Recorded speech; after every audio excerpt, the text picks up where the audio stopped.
with your host, Andrew Romanella. When you play Battle in Mario Kart and you don't turn off any of the items, there are bananas everywhere. I mean, it's like you're losing your balloons because you're slipping on bananas left and right. Bananas everywhere. What's going on, everybody?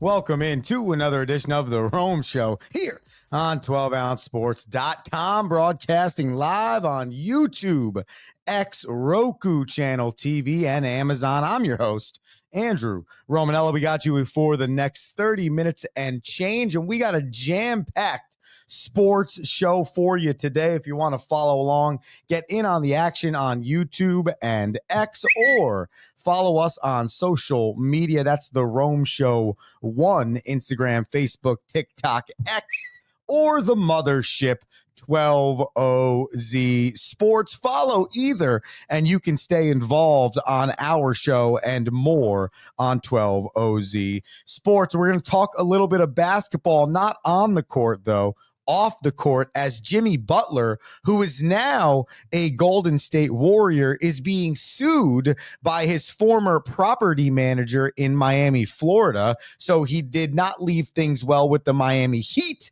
and he did not leave things well with the people of Miami as well. Rob Manfred, the commissioner of Major League Baseball, is thinking about reinstating Pete Rose, the longtime banned hit king of Major League Baseball. He was put on the commissioner's exempt list in the late 1980s when he was caught gambling on baseball as a manager.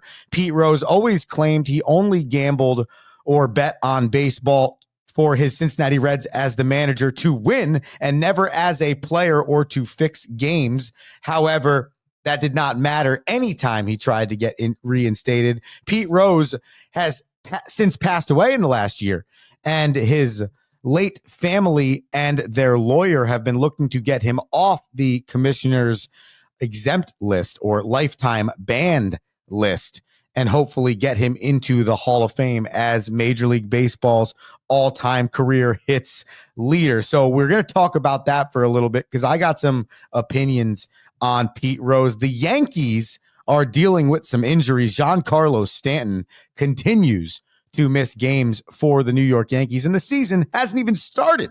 Plus, DJ LeMahieu hurt again in a spring training game, and Christian Yelich returns from an injury for the Milwaukee Brewers, first time since July 2023. But we are going to get to all those after we get to where we are going to start this show, and that's in San Francisco, where the San Francisco 49ers have traded Deebo Samuel to the Washington Commanders. That is for a 5th-round draft pick, and Washington will pay the final $17.55 million remaining on Deebo Samuel's contract.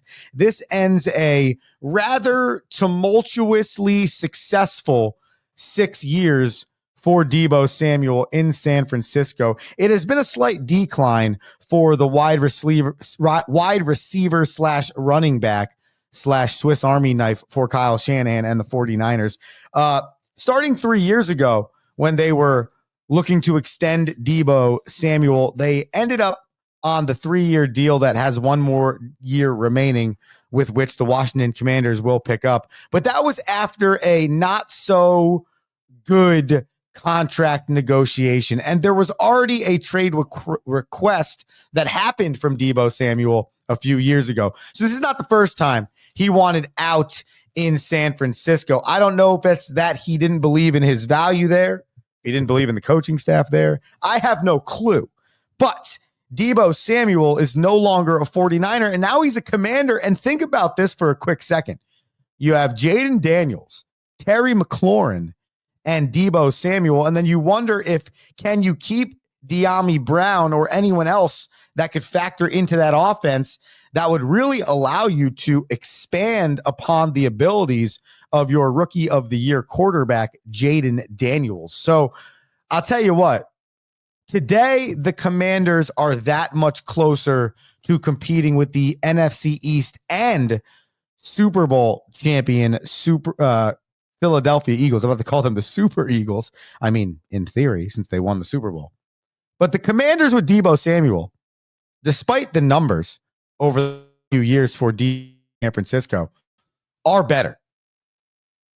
And that's a great trade for the Commanders. There's a little bit of dead money that's going to go up against the 49ers. I don't see necessarily how the 49ers are better by talent, but they may be better by the concept of addition by subtraction. You don't know what that locker room was like with Deebo. You don't know if maybe the dynamics inside of that locker room, because one of the supposed best players on the team was unhappy, and that causes a little bit of rift.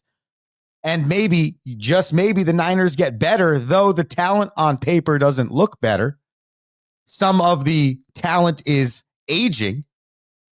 Sometimes the addition by subtraction for an organization is the best thing, because attitudes and personalities are just as important to winning as anything else. Talent only matters and can get you so far. But if you don't have dedicated individuals to the team, to the concepts, to the organization, to winning, to the sacrifice that it takes to win, then it's very hard to win. So only time will tell which side of the coin this trade favors. But on paper, it favors the Washington Commanders. But you just don't know, not being inside the 49ers locker room, how much of a negative impact Deebo could have had with his attitude and his wants and desires not being met by the organization. So we shall see. And the draft is just 7 weeks away. And I think a lot of things are determined based on how teams are perceived to have done in the NFL draft. Plus, March 12th is officially when this trade becomes official, the official opening of free agency period. So there's a lot to be determined in the offseason as well, but this kind of really gets it kicked off. By the way, over the last 3 seasons for the 49ers, Deebo Samuel has averaged 56 receptions, 731 receiving yards per season, 4 receiving touchdowns, 40 rushing carries, 1,977 or 197.7 rushing yards, and 3 rush TDs. Those are per season numbers on average over the last 3 seasons. If you look at the 2021 season, which was clearly the best season for Deebo Samuel, AP first team All-Pro, Pro Bowler, only time he's done any of those things in his 6 years. He had 1,405 receiving yards, 6 receiving touchdowns, 365 rushing yards, and 8 rushing touchdowns. He had 1,770 yards from scrimmage and 11 total touchdowns that season. That was the season that made him Deebo Samuel, but since then it hasn't really been the same. So we'll see if the Commanders and Dan Quinn can get Deebo back to his old ways. And let's see what the 49ers do here and what Kyle Shanahan and Lynch have planned to replace the star Swiss Army knife that was in their offense and now is out of their offense.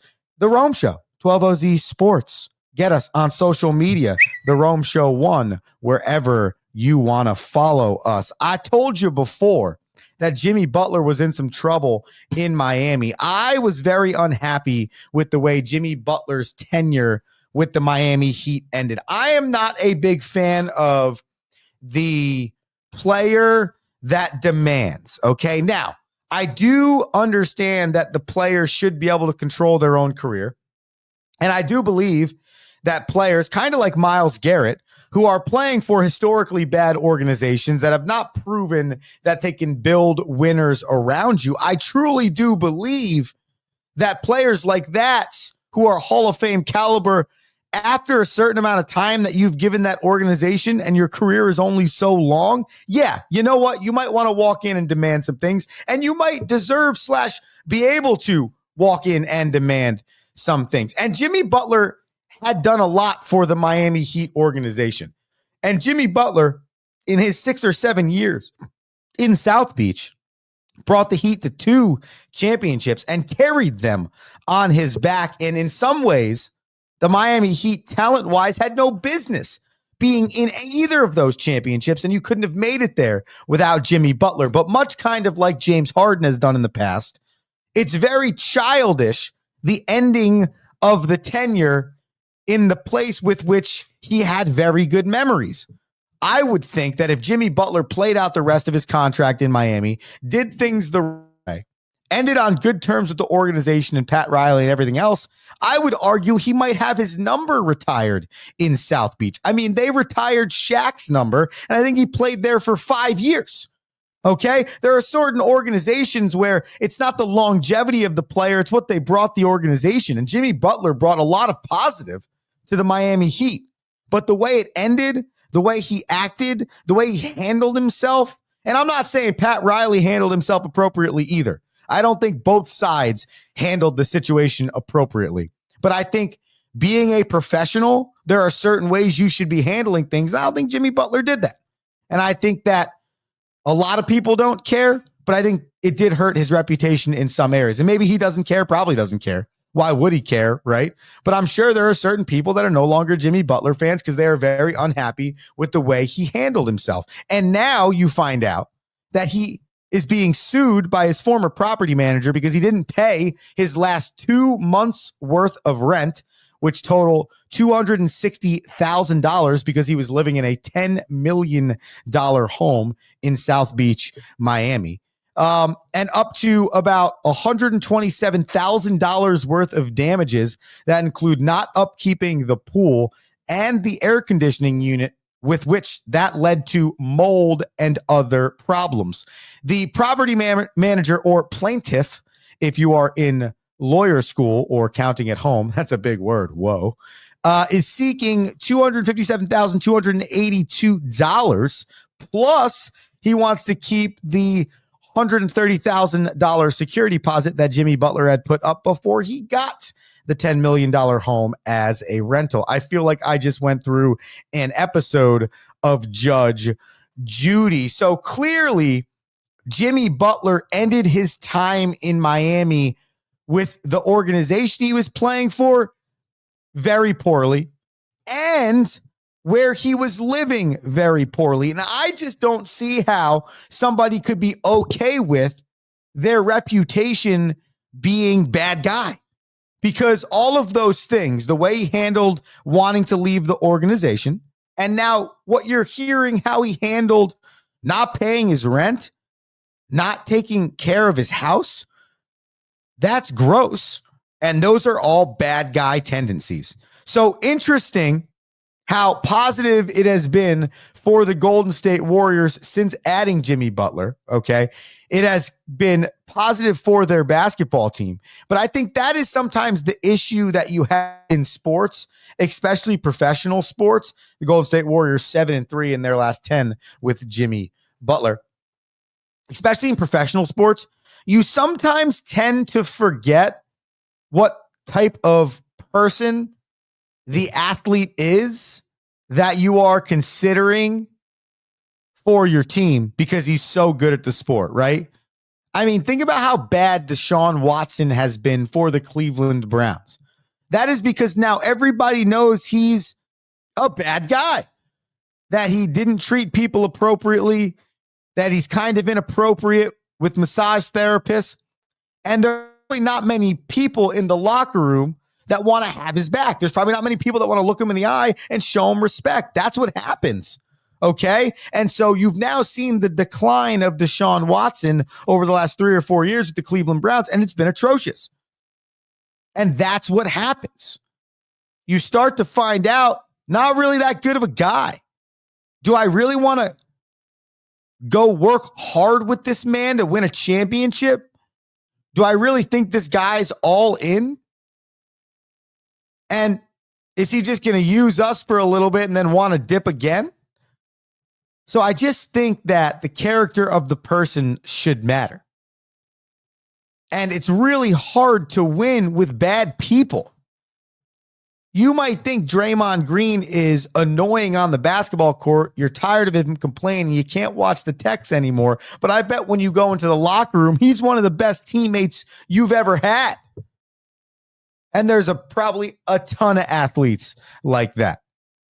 But for a guy in myself that really enjoyed Jimmy Butler over the course of his career, okay, the more stories I've heard, especially over the last 6 to 10 months, point to bad guy, and that disappoints me. And as I watched the USA documentary the other day, so good, on Team USA's pursuit of the gold, but it's not really that, this documentary. It's kind of like a documentary about all the countries' pursuit of basketball gold. You learn so much about Kevin Durant's love for the game and want to be great and want to be a part of a team. Everybody talks about it. Steve Kerr mentions it. Kevin Durant talks about it. That's what you want in your best player. You want your best player to want to be a part of a team, to want to do things for other people, to not want to be selfish, though they are so good they probably could get away with it. You want them to be dedicated to being servant leader person. That's, I believe, how you win. And that is the beauty of great teams with great players that understand that winning is the ultimate. And though I might be the best talent on this team, I'm going to do whatever I can to win. In this instance, for Kevin Durant, the gold medal, greatest Olympic or international basketball player possibly of all time. And you would think in the other case of the Golden State Warriors wanting to win a championship. So maybe they believe their locker room strong enough that they can get past the potential bad guy, Jimmy Butler. Maybe Jimmy Butler is a great basketball teammate and is just a bad guy in other areas. I have no clue. Okay. But these stories disappoint me. And I am disappointed whenever I hear stories of athletes not acting appropriately. Because it's disappointing. It is very disappointing. Andrew Romanella, The Rome Show, 12ouncesports.com. We're going to take a quick commercial break. We'll come back, talk Major League Baseball. And then we have our top play of the weekend, an awesome play from the National Hockey League, and our daily. It's a Monday. It's March 3rd, 2025. It's Andrew. It's you. It's The Rome Show, 12-ounce sports. Back after this.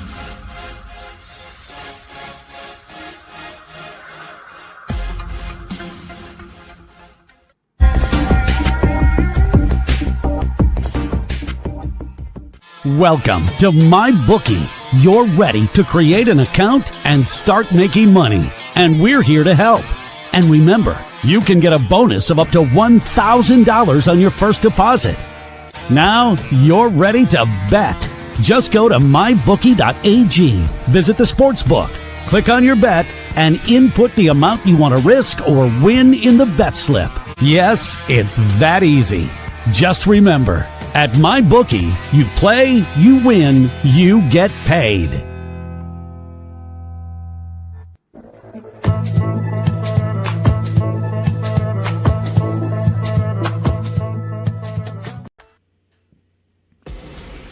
Need tickets to that next event?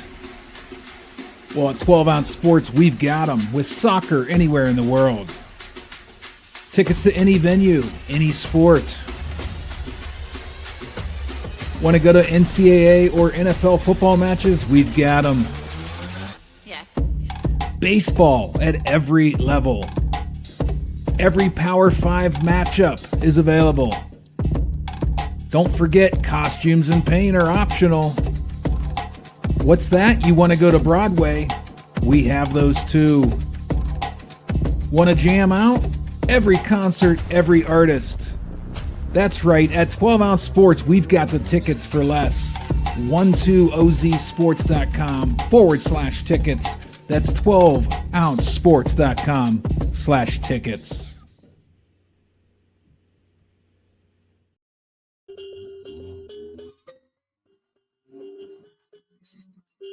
It's the Rome Show! Yeah, it's The Rome Show. 12ouncesports.com, X, YouTube, Amazon, Roku, all the places. Follow us on social media, The Rome Show 1. Woo! Wherever you get the social media. Super easy. It's been on the whiteboard behind me the entire time. It's on you, honestly. if you don't follow the Mothership or the Rome Show. One, I told you before the break we would talk Major League Baseball coming out of the break, and we're going to do just that, starting with Rob Manfred considering a reinstatement of all-time hits leader Pete Rose. Okay, Pete Rose is Major League Baseball's all-time hits leader with 4,256 career hits. He is also the all-time leader in at-bats at 14,053, the all-time leader in plate appearances at 15,890, and the all-time leader in games played at 3,562. He's a three-time World Series champion and a multitude times All-Star, I believe 17-time All-Star. He was the Rookie of the Year. He has 2 Gold Gloves. He was a World Series MVP, 3-time batting champion, Silver Slugger, and like I said before, won the World Series 3 times. Arguably one of the, if not the greatest baseball player of all time. However, as I mentioned in the open, in the late 1980s, as a manager of the Cincinnati Reds, he was caught betting on baseball. Pete Rose claims he only bet on the Cincinnati Reds, with which he was managing to win. Major League Baseball put him on the banned list. And since then, he's never been able to be in the Hall of Fame. In 1991, the Hall of Fame came out with a rule stating, and which has now been called the Pete Rose rule, where if you are on the banned list, you are not allowed in the Hall of Fame. Well, according to Commissioner Manfred, okay, the banned list is a lifetime ban. Well, since Pete Rose has passed away, there has been discussion through Rob Manfred, the family of Pete Rose, and the lawyer of Pete Rose, that they want to reinstate Pete Rose, and then he is now eligible for the Hall of Fame. Rob Manfred has denied Pete Rose in 2015, while he was alive, the opportunity to be reinstated. He met with Pete Rose in person. But now, because of the, as he says, integrity of the rules of baseball, that a lifetime ban is during your lifetime. Once your lifetime ends, the sentence ends. Pete Rose could possibly be available for this. I love this because I believe that this man was robbed.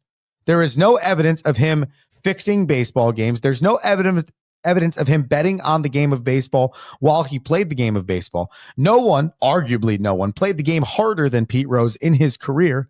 And I think at some point in time, I get the quote unquote integrity Major League Baseball thing, but I think we can also respect the player. If we are able to separate the betting as Pete Rose, the manager, with the playing as Pete Rose, the baseball player, the entirety of the time, then why was Pete Rose, the baseball player, banned for life if it was Pete Rose, the manager, that was banned for life? So from the entirety of the jump, this thing has been screwed up because we're judging this one individual man on 2 separate careers, because there is no evidence that he bet or fixed baseball games while being the greatest baseball player, or arguably the greatest baseball player of all time. So if there's only evidence he bet on baseball during his managerial career, why from the jump was he, the baseball player, not allowed to be in the Hall of Fame? And I understand the history of this with Major League Baseball. I understand the black dark history of this with Major League Baseball. I'm not going to hide from that. But it still doesn't mean that they, as in Major League Baseball, hasn't wronged the reputation and the career remembrance of Pete Rose.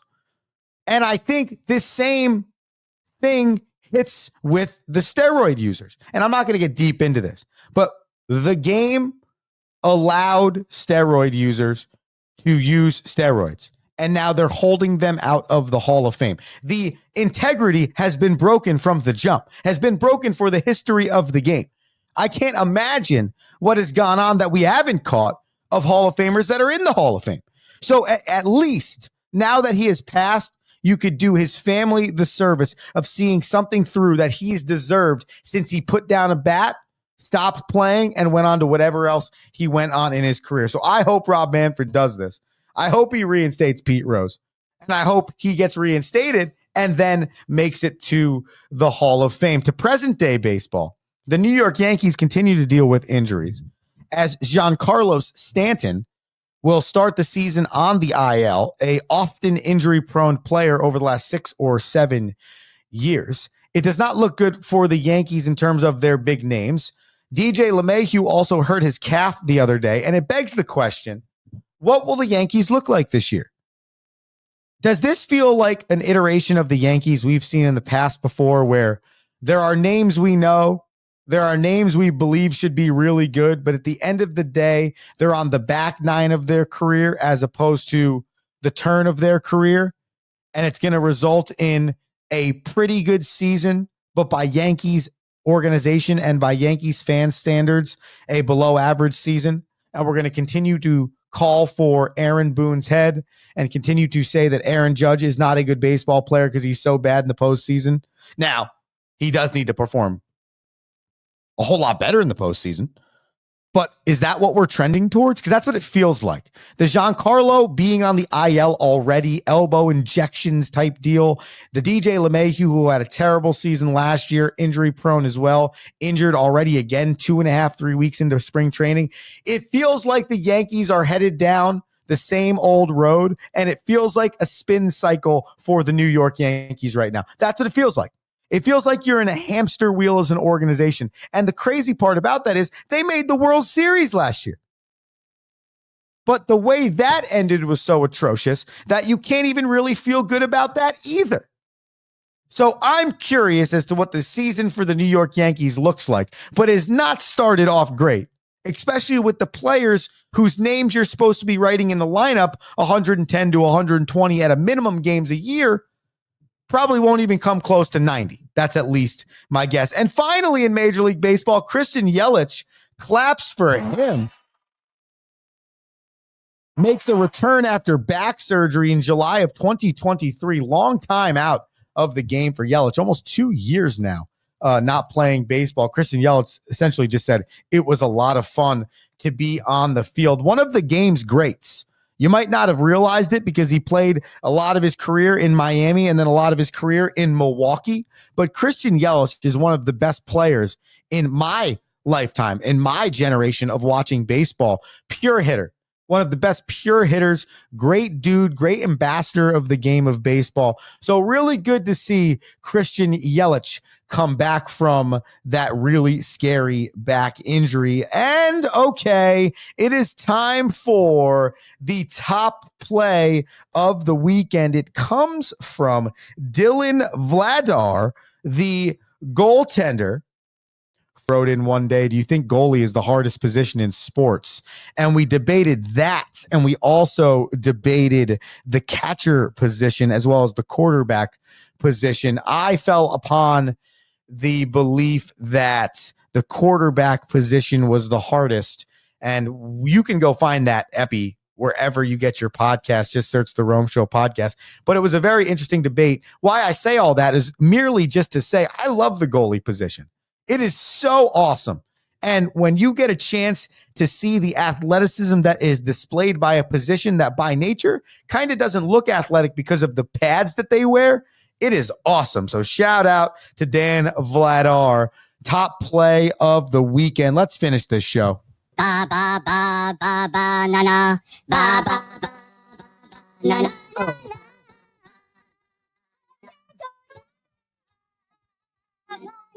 All right, here we go. We are 63 and 51 over the weekend. We chose the Cavs at +2.5. We got that. They won, and we chose the Grizzly at -3.5. They lost by 1 point to the Knickerbockers. So like I said before, 63 and 51 is the total record in 2025. We're going to go 3 on the hardwood. The first is the Kings. They're on a 3-game winning streak. They are +1.5 against the Mavs, who have lost 3 of 4. So I'm going to go with the Kings at the +1.5. I got the Pistons on the money line against the Jazz. That's just simply a really good team against a really bad team. And then I got the Memphis Grizzlies going for the Grizzlies again. Though they didn't work for us over the weekend, they are playing a Hawks team that has lost 5 of their last 6. So I will take the Grizzlies at the -7. So Kings at +1.5, Pistons on the money line over the Jazz, and the Grizzlies at -7 over the Hawks. Ladies and gentlemen, that's your bananas for Monday, March 3rd, 2025. And that's the Rome Show. 12OZ Sports, YouTube, X, Roku, Amazon. I'm Andrew Romanella. Thanks for listening to the show. Tune in tomorrow. Hockey with Rocky. We love that. If you missed any part of the show, get the podcast wherever you listen to podcasts. Just search the Rome Show podcast. Until Tuesday, I'm Andrew Romanella. Have an electric day. And, peace. Thank you for listening.